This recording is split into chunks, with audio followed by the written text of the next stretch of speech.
Hello everybody, welcome back to my channel. My name is Queenie, for those who don't know me, reviewing Love Island All-Stars Season 1, Episode 22. Before I get into it, please make sure to like this video, subscribe and hit the bell, and leave a comment down below. Might be on some low energy today, but we're gonna try to pick it up. Because, you know, the end of this season is getting kind of boring. This new guy, though, he's cute, is he not? Season 2, Mr. Adam. For a second when they said Adam, I was like, Adam Collard again? No, thank you. But this Adam, he's cute. Let's actually talk about the dumping, though. So obviously everybody doesn't want to send their friends home. We know that Love Island is a popularity contest both inside and outside of the villa. Ultimately, it was decided that Joe and Joanna were the ones to go home. It would have made more sense to send a couple home. Regardless of what couple it was, it seemed like those people in the villa right now are just at a loss of options. So to send one person from one couple and one from another, it just doesn't make any sense. And then now you have Chris and Arabella who are coupled up together, and it's weird. Like, they don't get along. There's nothing there between them. What?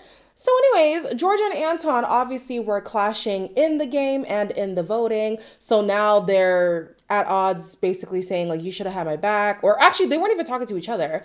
Georgia feels like Anton should have had her back was it in voting out Chris with Joanna? I think that was what they wanted to do. And then Anton went rogue. But either way, Chris doesn't care. Chris thinks it doesn't make sense for him to still be here. Back to the beginning. Yeah, great. Like, I don't want to be with anyone else in here. If that wasn't going to work out, I'm gone. This is utter shit. Send me home and keep Joe. I said there's no point of keeping you if Joanna's not here. I don't think they're going to be able to justify it too, mate. It just doesn't, just really doesn't make any sense. Chris is at a point where he doesn't want to talk to anybody besides Joanna, and I don't see them sending in a woman for him specifically at this point in the game. So yeah, I do understand his frustration on being like, if you're going to send anybody, send me, because what's the point? At least Joanna still had Callum to explore things with, you know? What else was happening there? Oh, he was saying he doesn't understand what the justification for sending Joanna home is. She basically told everyone in their mama that y'all are incompatible. I know you weren't there for those conversations, but she said it. And even though she didn't want to admit in the game, she knows that y'all are incompatible. Sure, y'all had something, but after a while, it was starting to irk her how irritating Chris's personality was. Like, girl, come on, don't be acting shocked. Chris, you too, don't be acting shocked. Anyways, on their way out, Joe says that he's not really going to be waiting for... Joe's not going to be waiting for Arabella. He doesn't really care.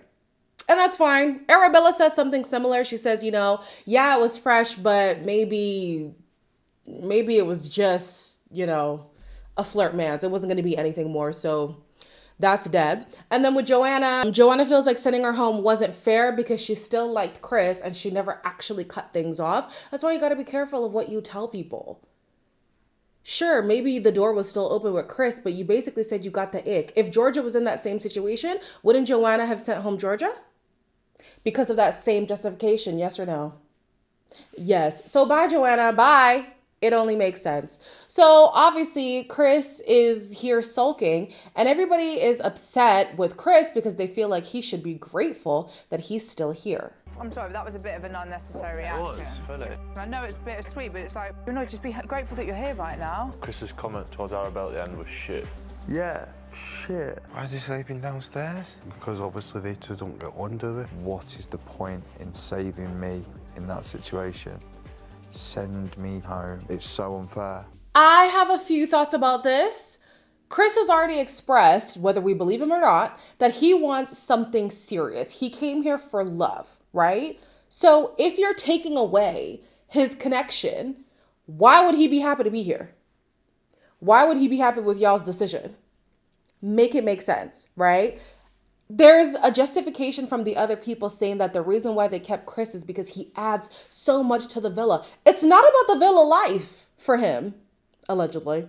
It's about finding someone. So forgive him if he's going to be upset that the only person he actually saw a future with is now gone.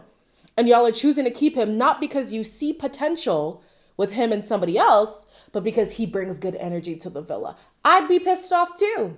Send me home too. Why am I here? Toby had even said it. If you're going to send one of them, send them both. What sense does it make to keep one and send the other? It's stupid. It honestly is stupid. Then you have Arabella, who feels like Chris's reaction is like distasteful, basically. Some of the other people think that it's disrespectful. I honestly didn't think his reaction was that bad. Sure, is it like wrong place, wrong time? Because, you know, Arabella is here. Like, come on, make her feel... Actually, you don't have to make her feel good, but at least don't make her feel bad, you know? But his reaction is his reaction.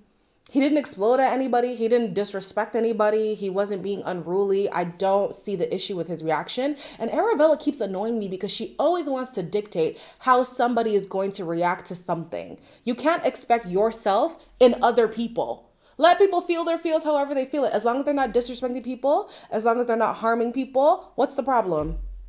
Me personally, Chris's reaction was not as bad as everybody else is trying to make it seem, but... All right, moving on. In the morning debrief, the Save people are talking about how grateful they are and how upset at Chris they are because he's not grateful. Grateful for what? Like, most of these people already knew each other on the outside. So staying in the villa, going home makes no difference. But if you actually have the chance to nurture something in this environment and that gets taken away from you, I'm not going to fault you for not feeling grateful to still be in here for the vibes. What? Anyways, furthermore, we have Georgia H., who is upset at Anton because he didn't fight for Joe and he wasn't on her side in the vote. Anton is annoyed at Georgia because she threw him under the bus and wants to pull her up on this whole thing. They later on have a conversation where they hash it out, and it was very peaceful, I guess you could say. But I still just don't see it for them. I really don't. This is supposed to be like the honeymoon phase, and everything seems to be going awry with them. Whether it's the ick or somebody else coming in who Georgia wants to explore. And I feel like she's going to like Adam. I feel like that's going to be a thing. But we'll see. And then now, in a situation where you're supposed to be a united front, y'all can't even do that. What is the point? I mean, maybe I could make an argument to say this is the time to work out the kinks and then they'll be better for it in the long run. But it's giving Clash of the Titans. I don't know. They get a text and Molly and Tom get to go on a date. The date was, yeah, they think it was amazing. To me, it was just, it was all right. Amazing view. I don't know how on earth I'm going to top this date on the outside. But You just surprised me with how nice you are. Got like a little heart of gold, haven't you? You haven't actually got a bad bone in your body, I don't think. I do genuinely see you being my girlfriend on the outside. Like, I do. Tom says that Molly is the only girl he had eyes for when he came into the villa. Really? The only one? Oh, so now all that history talk is irrelevant. Oh, okay. You seem to forget that we saw you sit Georgia on your lap. We saw you take her up on the terrace. We well, she asked you, but whatever. We saw many situations of you still having eyes for Georgia, but okay. If this is the story you want to go with, then fine. Molly feels like Tom is very mature and she appreciates how he handles conflict. He says that she ticks all his boxes and he can see a future for them on the outside. All right. He says he's moving up north. So I guess him and Casey are not going to be living together for much longer, which works out for Molly because they'll be closer. We'll see. I don't have much faith in Tom, but Molly does. So all the best to you, girl. Moving on, we have Toby and Georgia who feel like they were attacked in the game. Have you guys seen all the clips of Georgia on social media? First of all, what show has she not been in? Second of all, this deluded persona is just who she is. Literally. So I'm not surprised that they feel like it was an attack on them when I feel like other couples, especially Chris and Joanna, got more votes than they ever did in that game. But it's fine. They're both happy to be here. And we also have in the evening, Chris is upset still about the vote. He feels like there's no justification to send Joanna home. What was Joanna really going to do? what was Joanna actually going to do? Because Callum, I don't think Callum was on it. I think if Joanna had shown interest earlier on, then Callum would have been more receptive. But right now, it just doesn't seem like he was going to be on that wave, right? And then with Chris was all in, but she wasn't. And she hasn't been all in on him this entire time. So, sorry, Joanna had to go, okay? And Chris, if you want to sulk so much, you can go too. He leaves shortly after, but like, goodness sakes. We have Casey and Eve who say that things are going so well between them. I'm struggling to see it. Eve and Casey are going very well. Are they? And Jess and Callum are going very well as well. Are so they? they have to be off the table. You know, it takes me still a while to get you two. Yeah. It's the outfits, and I maybe need to focus on other things. Is it attention to detail? I need to work on maybe. Maybe. I find it so funny that at this point, Casey still is unable to tell the difference between Jess and Eve. And even though I feel like I struggle sometimes, just based on what we've seen on TV, I can tell who's Jess and who is Eve. But he says he just goes off of the outfits, and I'm like, oh, so you're not even paying attention to this girl when y'all talk. The man does not like her, okay? He then has a conversation with Tom, and he feels like, I don't know, maybe we're coupled up out of convenience.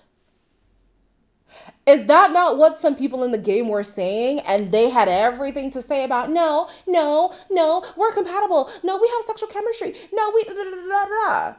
And now he's saying, oh, maybe it's out of convenience. Just whenever people get so defensive on this show, I actually want them to take a second, examine it as an outsider, and see if there's some validity in what other people are saying. Because Casey, yeah, it is giving convenience. It is giving, I'm just going with whatever my type typically is, but is there attraction there? Not necessarily. There's more hope for Jess and Callum. And even that, I'm still like, I don't know, but I believe in it more than I do Casey and Eve. Either way, the episode ends with Adam from season 2 who comes in. I didn't watch season 2. I don't know who this man is, but he's kind of cute. He's 31. The buzz cut is working for him. He's nice. It's nice to have someone a bit older, I think, in here. New bombshell's good looking lad, isn't he? Looks are great, and you're all obviously very attractive, and there's obviously good looking people in here, but when you get past that, it's like, what else? What takes a boy to a man is when they're like, okay, I've put that behind me now, and I actually want something like real and genuine, do you know what I mean? Later on, they do a, can you call it a recoupling? Just a coupling. Adam gets to pick somebody. He picks Arabella. He feels like she's the type of man that he would want to be with. No. Hold on. She feels like he's the type of man that she would want to be with. Yes. I think it makes sense. They're both in their 30s. I feel like the archetype of Adam is what Arabella would like. And it makes more sense than the other guys she's been chasing after. Joe, Toby, Tom, even for a second there, didn't make sense. Adam makes more sense. Chris is now the only single person there. He gets a text that he's dumped. So his wish came true. He wanted to be dumped alongside Joanna, if not just dumped in place of Joanna. So now y'all get to be at the same gate boarding back to the UK. Okay. The episode is dying down for me personally, but we'll see how it goes. Some people have been asking me who I'm voting for the win. No one. There's no couple in here that I believe in. Not at all. Honestly, I'm going to vote for Callum and Jess. I feel like I would rather vote for Callum and Jess at this point because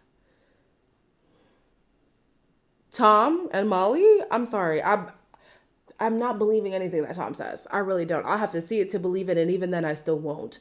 And then with Sophie and Josh, I just don't like Josh. I would vote for Sophie. So yeah, at this point, my winners, Callum and Jess. Y'all let me know who your winners are and tell me who you voted for. Was it was it favorite couple? Whatever. Tell me who you voted for. Like, comment, share, and subscribe, and I'll see you in the next one.